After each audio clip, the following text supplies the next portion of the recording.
topics and opinions expressed on the following show are solely those of the host and their guests, and not those of W4CS Radio, its employees, or affiliates. W4CS makes no recommendations or endorsements for radio show programs, services, or products mentioned on air or on our web. Any questions or comments should be directed to those show hosts. Thank you for listening to the Cancer Support Network on W4CS.com.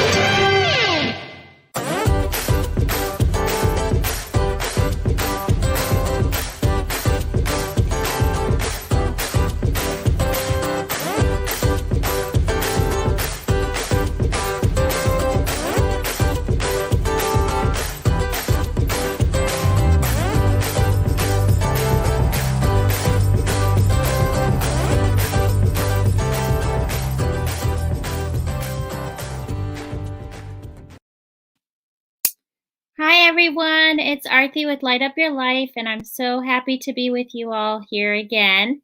Actually, I'm in a different spot today. I'm up in Northern Virginia at a dear friend who's like my sister's house and her lovely family, and we are running an awesome summer camp with another dear friend of mine who's like a sister, and running a summer camp for kids, and it's been a wonderful week for our family, for me, and definitely for my girls and all the kids who've come through.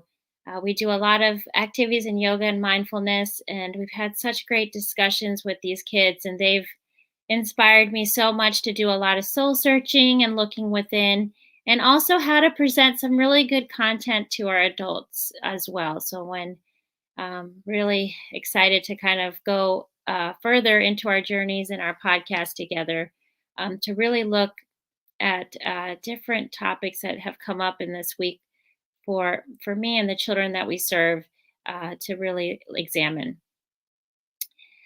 A couple of quick reminders to you all as things continue to shift in our world. Just please be mindful of what's happening to you as always. And I know we have this Delta variant that is of concern. So if I know that everyone is not a big fan of these mask mandates, but please, if it does occur in your state, please make sure to follow and know that is the best precaution to help limit the exposure that is. And like we always say, nothing lasts forever, so just always keep that in mind. With no further ado, I really am so excited about our guest today. I had started this podcast just as health and wellness and everything in between.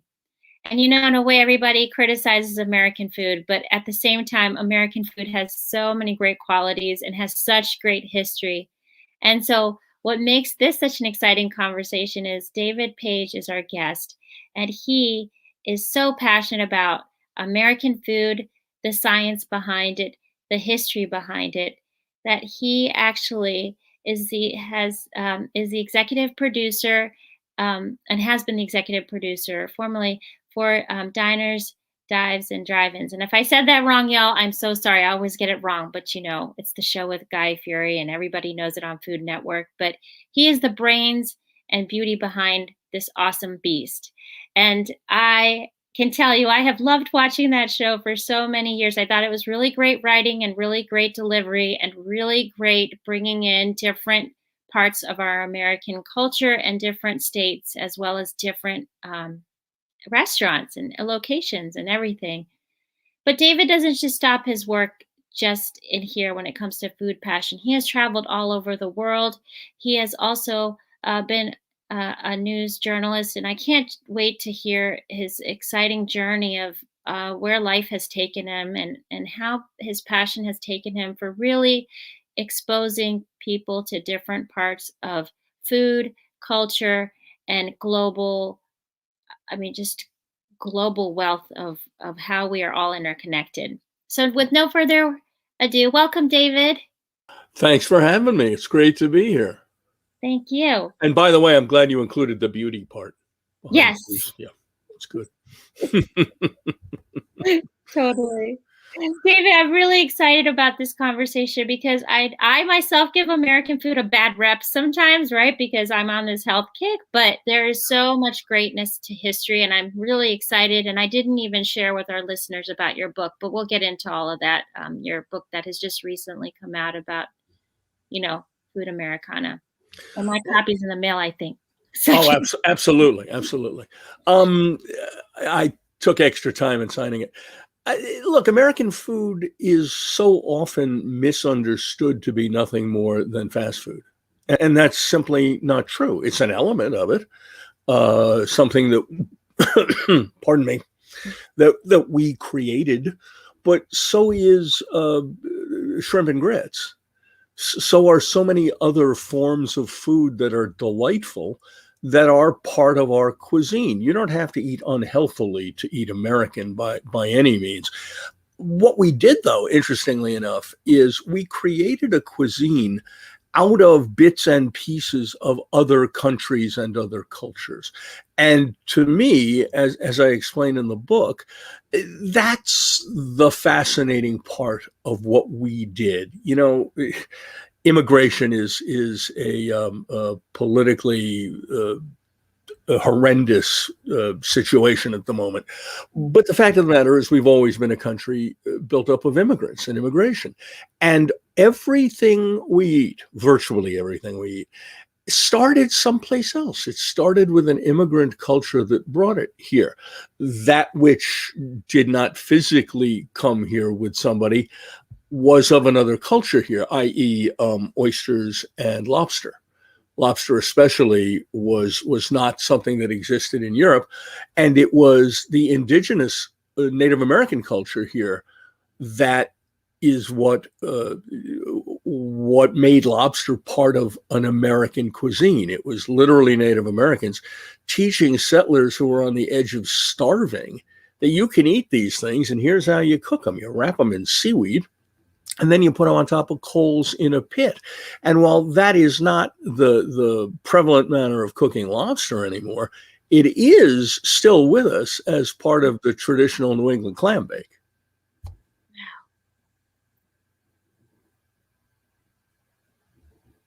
David, can you hear me? I'm sorry. I thought I froze for a minute. Are we good? Okay. You're good. I'm good. You're good. We're both good. And now I want a lobster. So yeah. So David, I'm really glad you brought up Native American culture because and the idea that you are bringing, it is true. American food is like when you talk about bits and pieces of these cuisines, in which these beautiful cuisines from all over the world. Can you go back and can you share some of the things in your discoveries about Native American? Like, what have they also provided for us in terms of when we look? Because that is our real big indigenous population at our roots. Native American contribution to us staying alive goes far beyond a particular dish. The fact of the matter is that the English settlers here didn't know a whole lot about how to farm or how to stay alive. They had been some form of lower middle class and not used to getting out with a hoe. Pardon me while I clear my throat. Thank you. So in essence, it was Native Americans who taught the settlers how to farm, taught them how to, for example, the three sisters, beans, corn, and now, of course, my mind will black out on the third item, how planting those three different items next to each other for some reason turned out to be good for their growth. It turns out in later years, science identified a combination of chemicals between the three. But it was at that basic a level that the settlers learned from the Native Americans how you could stay alive here. And it also involved a fair amount of seafood and how one would catch certain seafood in certain places in certain ways and how you'd cook it. Obviously, oysters were a big part of the Native American diet, but actually that was the one element that was not a complete surprise to Europeans. because Europe had had oysters for a long time. What they didn't have was oysters that exceeded a foot in length and that were found in, for example, New York Harbor, in mounds 20 feet tall. It was a natural resource waiting to be plundered, and we plundered it. Wow, plundered. We did. I mean, it was very soon that oysters were driven out of New York Harbor and out of the Chesapeake Bay through a combination of overconsumption and pollution. And it took an awful lot of work to bring the oyster community back. 95% of oily oysters that are consumed in America today are farmed. And that's not a bad thing. I mean, oyster farming, it's fine. They're good oysters. But we almost completely destroyed the oyster culture in this country by, as I say, pollution and overfishing. There's so many facts you've just brought up in the last 5 minutes of our conversation that are so amazing, right? Like, to me, and I'm sure to our listeners and viewers. Okay. Well, I hope so. Yes. Okay, backtrack, David. David, can we please hear your timeline? I'm going all the way to, because I think passion always, elements come through our childhood, right? I always find that in all my conversations with people. But can you kind of share a little bit about your childhood and how you grew up and what role that played and kind of how you got so excited about food history and how we look at things, and not only that, just your news journalism career? Well, food was a very late add to the game. I grew up in a relatively small town in Massachusetts called Greenfield. My father and mother had moved there with me and my sister. They didn't leave us out of the area when we were kids. My father took a job as the dean of faculty at a community college. And it was a lovely upbringing. It was not food intensive in any way because my mother was a lousy cook. And she was a wonderful human being and a great mom and a terrific accountant, I'm told, but she couldn't cook to save her life. So I did not grow up with any special feeling about, I mean, I like to eat. I was never thin, but it wasn't the food part that hit first. It was the journalism part that hit first. My father was an excellent writer and was one of those dads who you didn't put your homework into the teacher before you put it into him. And then it came back with a lot of red marks. So that's where I learned to write. Then I developed an interest in radio because I liked it. It was the 60s, and rock and roll radio, WABC in New York, were just wonderful things. To this day, I will occasionally put on a website dedicated to WABC and listen to shows that are 60 years old because they're still better than anything that's on the air today. So I got myself a job at the age of 15 at a local radio station, WCAT Orange, Massachusetts, the kitty cat with the 1,000-watt meow. And started playing records there and reading the news. And then as years went by, a little thing called Watergate came up. And suddenly everybody of my age wanted to be Woodward and Bernstein, and it caused wonderful things to happen journalistically. And in my case, I stuck with it.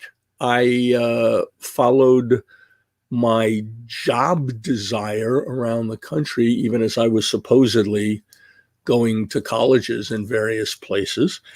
Ended up as an investigative reporter in some fairly large markets, and then was hired by NBC to go to Chicago, be a producer. From there, they sent me to Europe. I did a lot of work in Europe, Africa, and the Middle East, which is where I began to develop a real interest in food as something wonderful to eat, but B, I had never considered living outside of the United States. And then one day they called me up and said, hey, you want to move to England? I said, okay, fine. But now here I am covering all these countries about which, like most Americans, I don't know enough. And I realize that one of the ways to start to get a handle on individual cultures is through their food, which tells you so much about what the poverty level of the country had been at one point, what kind of conditions the people lived in, eating meals with people from other countries is the perfect way to break down barriers and begin to understand things, except in the case of our drivers in Austria, who the first time I went to Vienna, I said, after we're done feeding nightly news, can you take me to a place you guys love to eat? And they said, sure. And they took me to a Texas barbecue joint.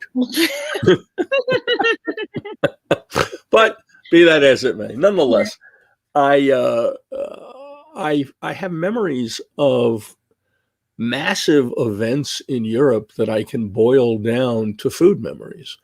Lech Wałęsa, the leader of Solidarity, who went on to become president of Poland, lived in Gdansk, worked at the Gdansk shipyards.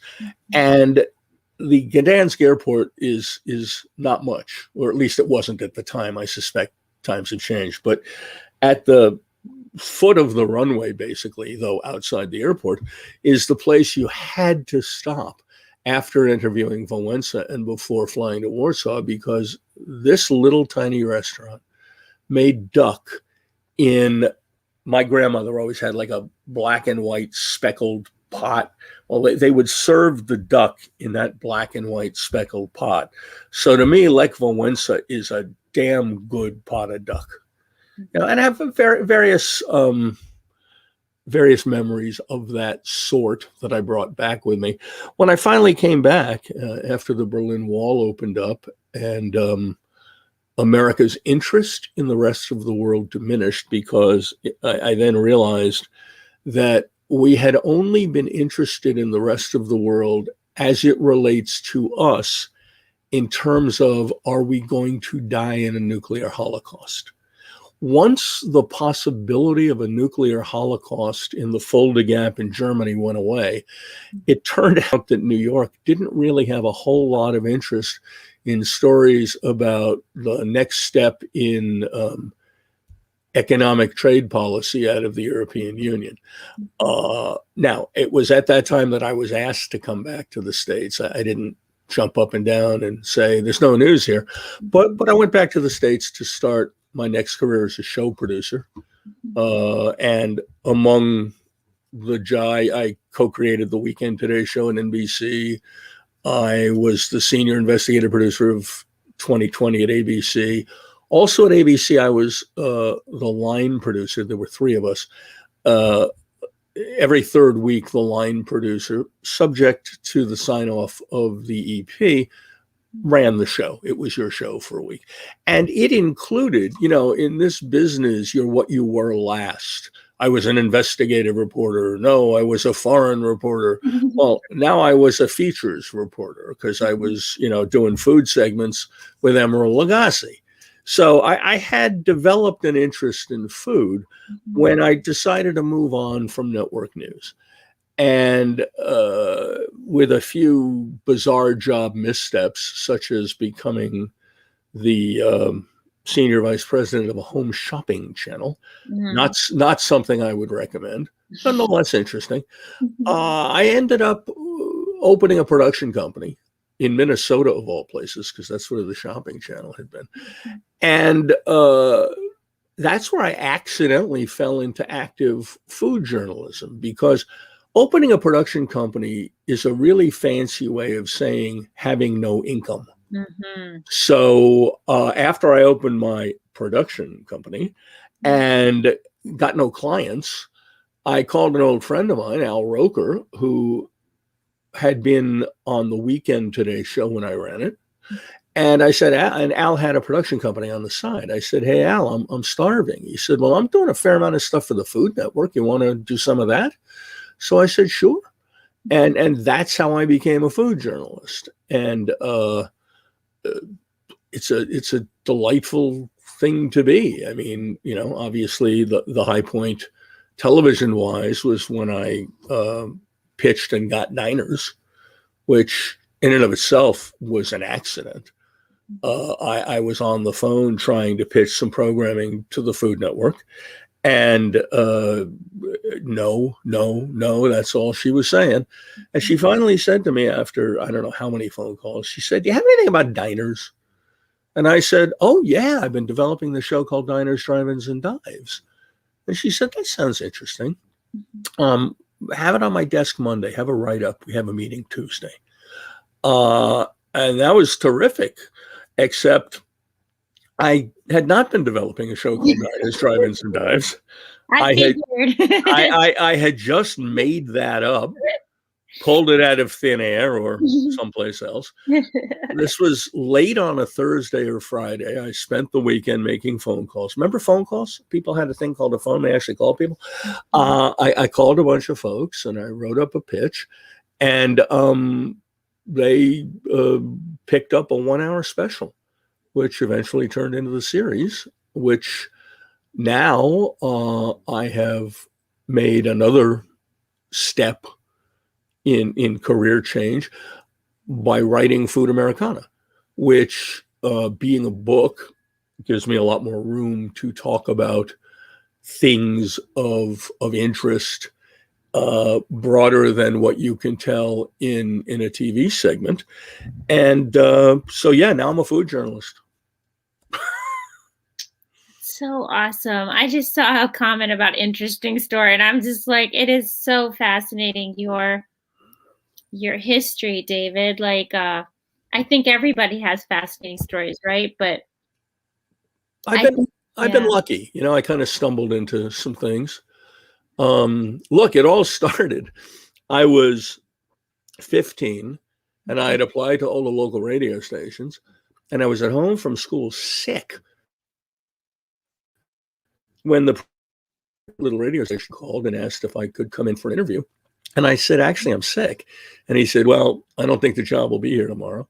So I called my father, got out of my sick bed, drove 20 miles to the radio station, got the job. But had I not been homesick, who knows what would have happened? Yeah.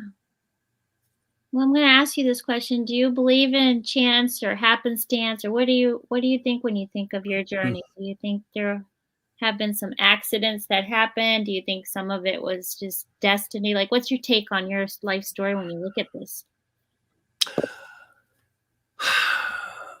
I don't think I believe in destiny. I do believe in happenstance. I believe, however, that your likelihood of experiencing a good happenstance is elevated by the degree to which you're willing to put in the work. If you don't try, if you don't care, nothing's going to happen. And, people say, "Oh, you're so lucky. Look what happened to you." Well, you try working on the radio in Wichita, Kansas for a while. It's, and not to demean Wichita, Kansas. It's, I think it's a combination of, you have to love something. If you don't love it, then it's never going to fulfill you. It's like there's an awful lot of people in the banking industry who are doing what they claim they want to do, and sure are not happy even though they're making lots of money. They made a choice to do this for this reason, and it's the wrong reason. I have luckily always followed my desires, if you will. And that's not always maybe the smartest thing, but it worked for me. And it had its downsides, and I had plenty of failures, and I've been fired several times. Given my demeanor, I'm shocked that would happen, but it is arguable that I have a problem with authority. On a creative level, I want my work reviewed by someone I respect, who knows what he or she is talking about and can make my work better. The problem with television is there are an awful lot of people signing off on work who can't find their behinds with a compass and a flashlight. But be that as it may. We have another question. We have a question, David. Was it difficult to create the show quickly after your I love this. After your genius impulse response about diners? Rachel, you're a very discerning person to call that a genius moment. I consider it luck. Was it hard? Yeah, it was not easy, because the fact of the matter is, doing the 1 hour special was fine in terms of time taken. What happened, though, is shortly after the first of the year, they commissioned the series, and they wanted it on the air in April. And that was insane. You can't put something on the air in less than 6 to 10 months, but we did because we had to. And the good news is I had been producing television shows for a long, long time, and making it great is one level. Getting it on the air is another. I knew I could get it on the air. Then the goal, the chore, was making it great. And I guess immodestly will say we were able to do that. But yeah, that was not the simplest thing in the world. Yes, I can imagine how. I mean, short span of time, right? And you have to deliver. I mean, essentially, right? It's essentially creating and putting something, I mean, to that caliber. Well, and also, pardon me, unseen or unidentified to the average viewer is the way in which we went about editing and writing the shows themselves, which I was very proud of the fact that the pace of the shows was kept at a very high level through some, I don't want to call them tricks, but through some unusual video editing that include a fair amount of jump cutting. And we also went out of our way to replace the one element that you can't have on TV in a food show, which is smell. You couldn't smell the food, so how could I make it an organic part of your existence? And we chose to do that by emphasizing what may be the most important element in video production that very few people pay any attention to, which is sound. When that spatula hits the grill, you have to hear it. And then as it drops the hamburger onto the grill, you have to hear the sizzling. And we actually spent 23 hours audio sweetening every 30-minute episode to make that happen. Because every episode? Per episode? 23 hours per 30-minute episode of audio sweetening. Because, look, television is voyeurism. Television is being included in an event you want to be in with someone you want to hang out with. So it is essential to do everything possible to put you in the center of this experiential bubble. And obviously television is also, well, I mentioned hanging out with someone you like. It is essential that it be someone you like, and people like Guy, just like people like certain TV stars. Tom Selleck, who is now in his 392nd series at the age of 412. He is there because you want to hang out with him. From when he was Magnum to now. That's what TV is, voyeurism.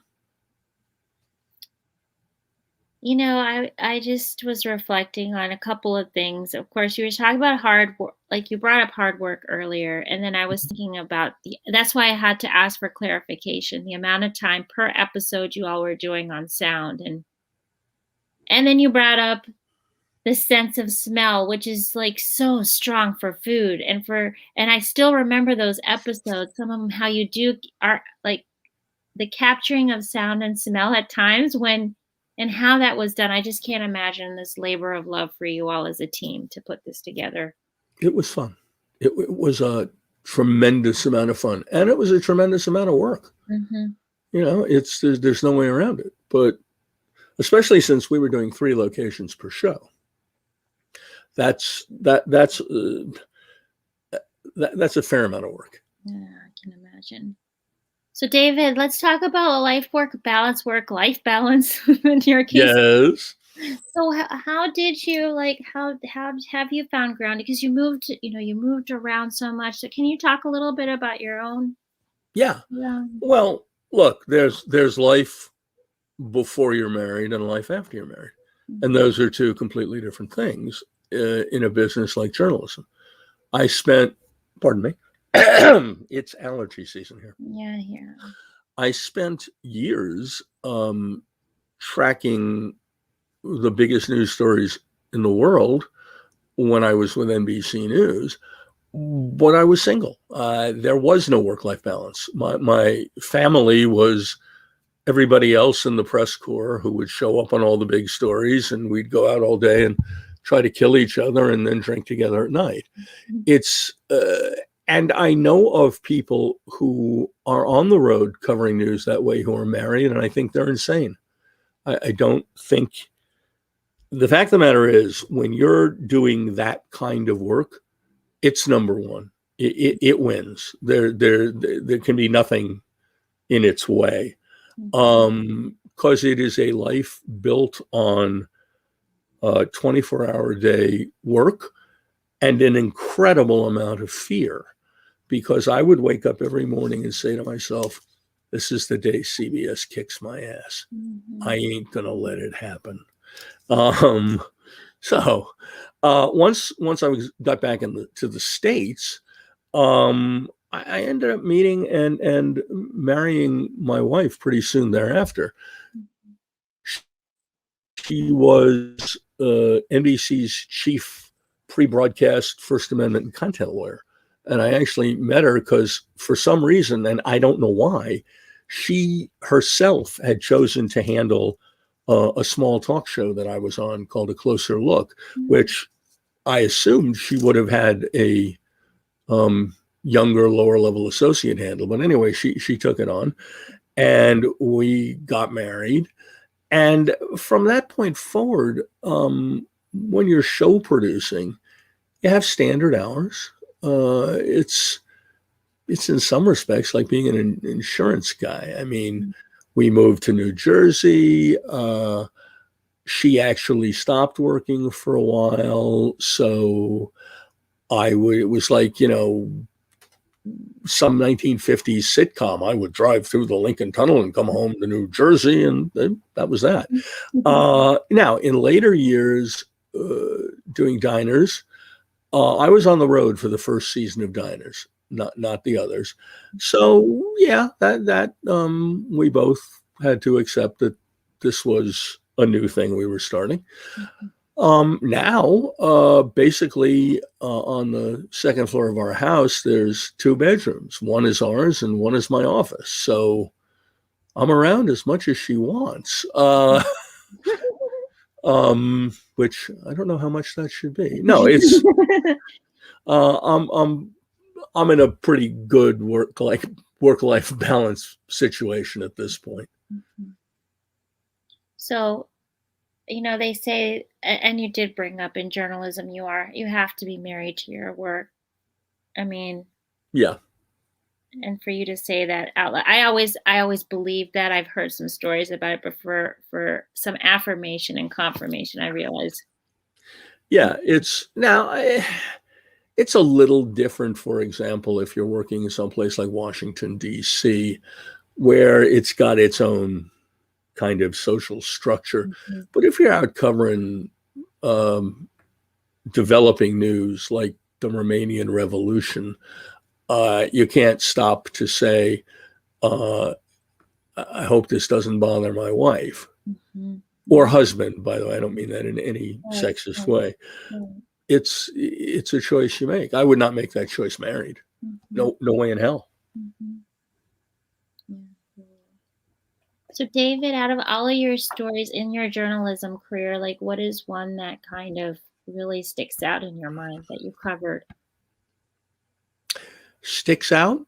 Obviously, the night the Berlin Wall opened, we were there, and that was I had been covering the various communism collapses in various countries throughout Europe, one after another, and it was pretty clear that something was up in East Berlin. So the folks in New York brought nightly news to the Brandenburg Gate, where to this day, I think the fact that we put up massive lights helped foment something. But we were getting very close to showtime, which was 11 or 12, depending upon the time zone. I don't recall. And a cameraman came running in saying, they're coming through the British checkpoint. I said, who's coming through the British checkpoint? He said, the East Germans. They're all coming over. I said, that's not possible. He said, look at this. He started playing me the tape.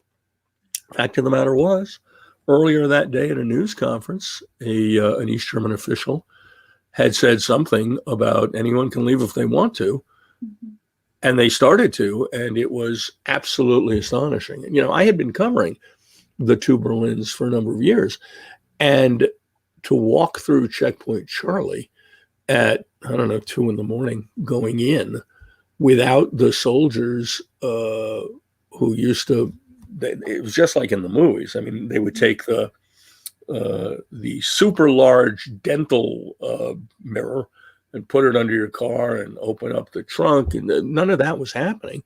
And the crew and I just walked through and started wandering around East Berlin. It was a pretty remarkable moment. Yeah, I can imagine what.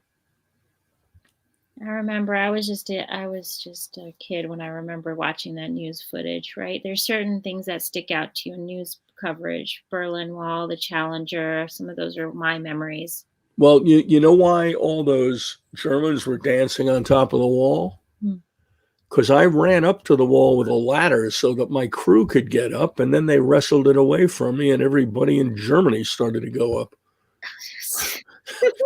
So that's how that happened. Wow. Wow.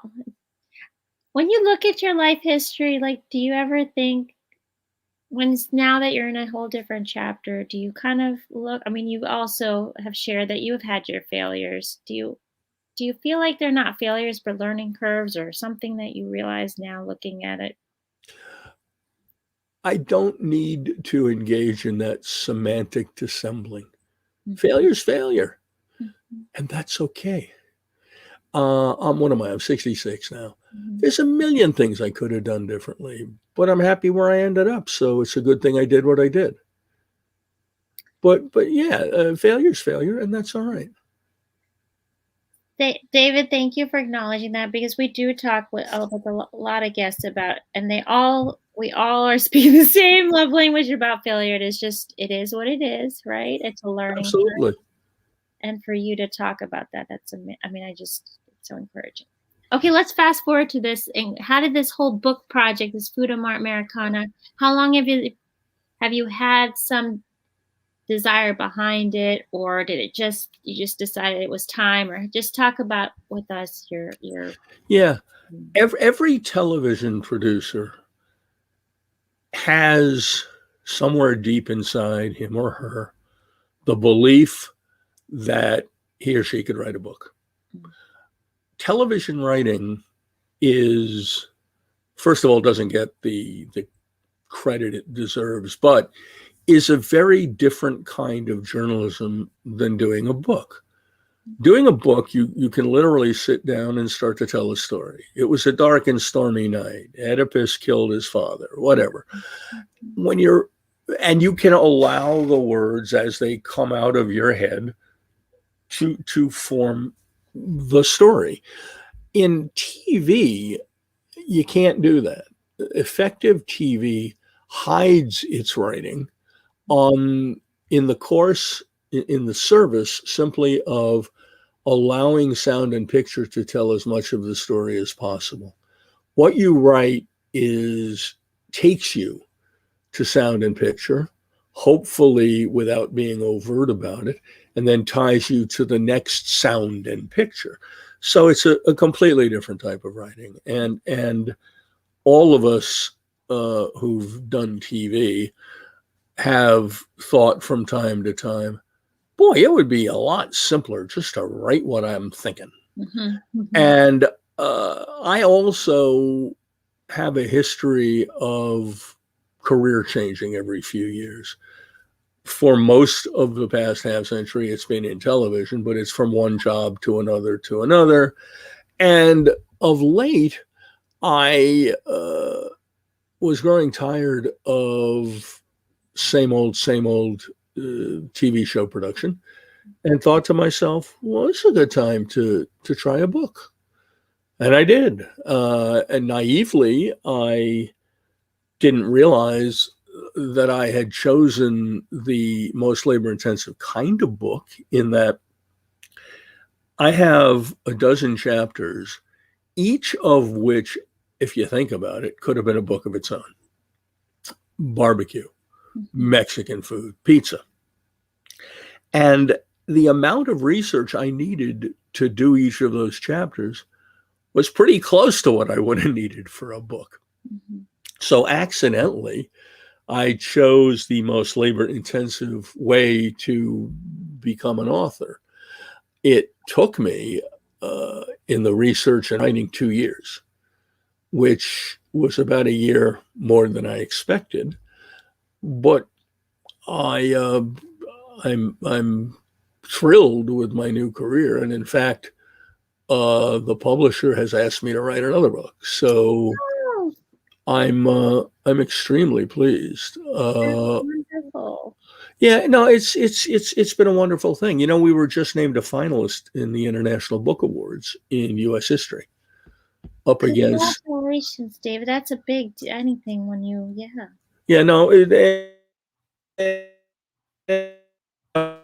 it's talks like, why did World War II happen? Things like that. But it's a nice new career.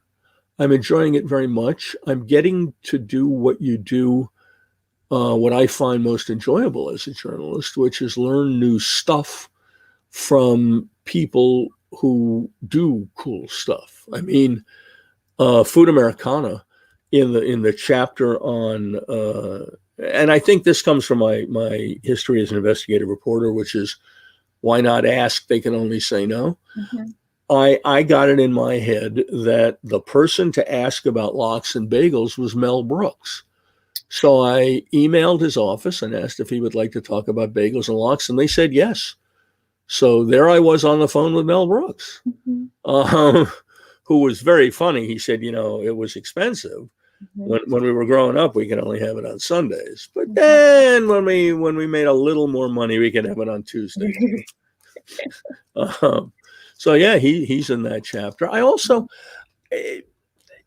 this was a great opportunity to speak to all sorts of people that, again, you hear about, but rarely get an opportunity to interact with, like Daniel Boulud, that very, very famous Michelin-starred chef, who talked to me about his invention of the upscale hamburger stuffed with shredded, my brain has stopped working, shredded beef ribs and foie gras, which he invented kind of as a poo-poo to the French, who were making a big deal about how it was awful that McDonald's had come to France. And a protest had burned down a McDonald's. And he said, that's ridiculous. So I got to talk to him. I got to talk to Jerry of Ben and Jerry's. Before she passed away, I got to speak with Cecilia Chang, who was 100 at the time. who was the most important person in the development of Chinese food in America. I talked to her at her home in San Francisco.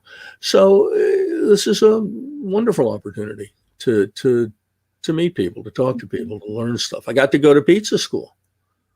I found out I'm terrible at pizza school. I was the worst kid in the class.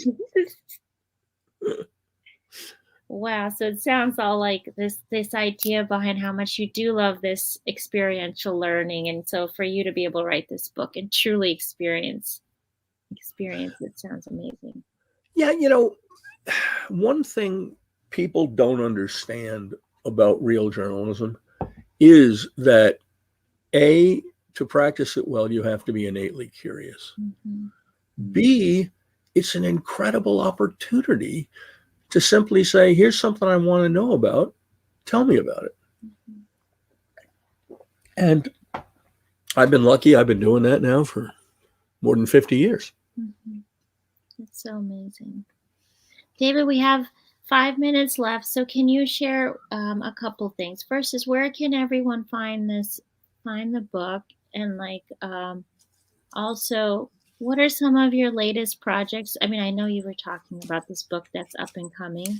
Some of your latest I can't really go into detail about the upcoming book because the publisher would shoot me. Yes, I know how that But I do have one other project underway, which is I'm working with a noted chef in her particular field on a cookbook that would include her recipes and my discussion of the history of that dish or of the ingredients of the dish. I'm extremely excited about that one. What was the first question? Oh, I was just, look, I even forgot my question. I was so excited when you just told me.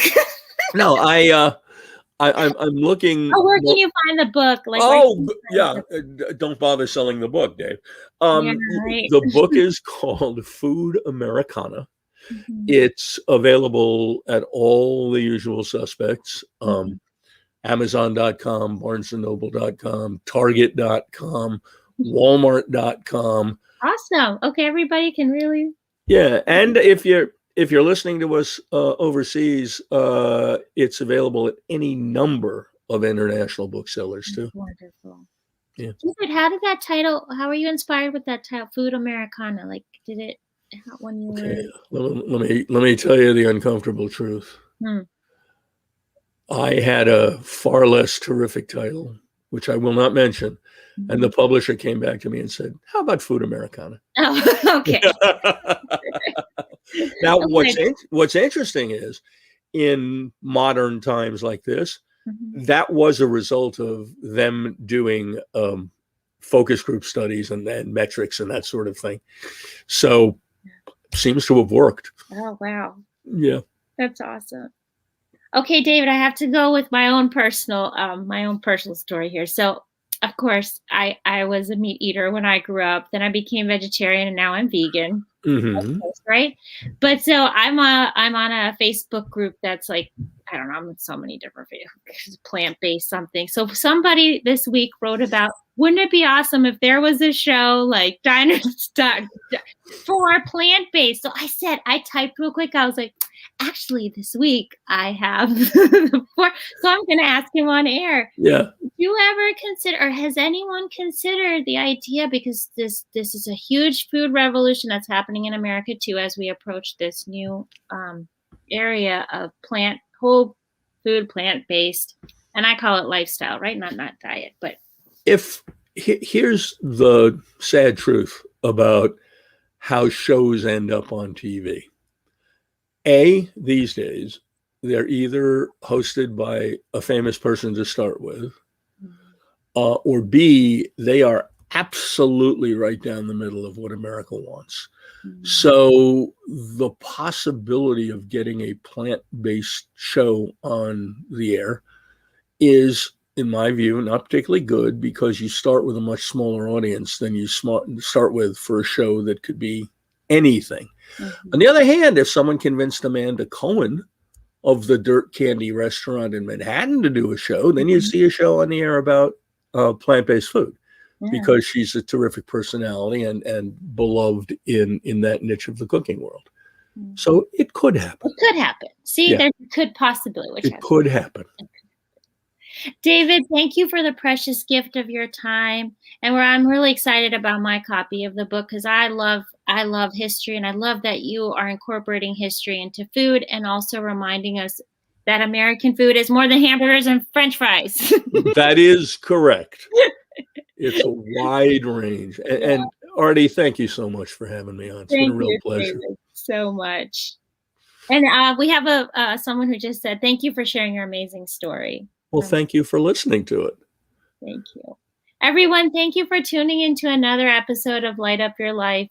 And as we had David tell us today, food is, and journalism and writing and all of the gifts that we share. Just follow your passion and put your heart and soul into it. Have a great week, everyone.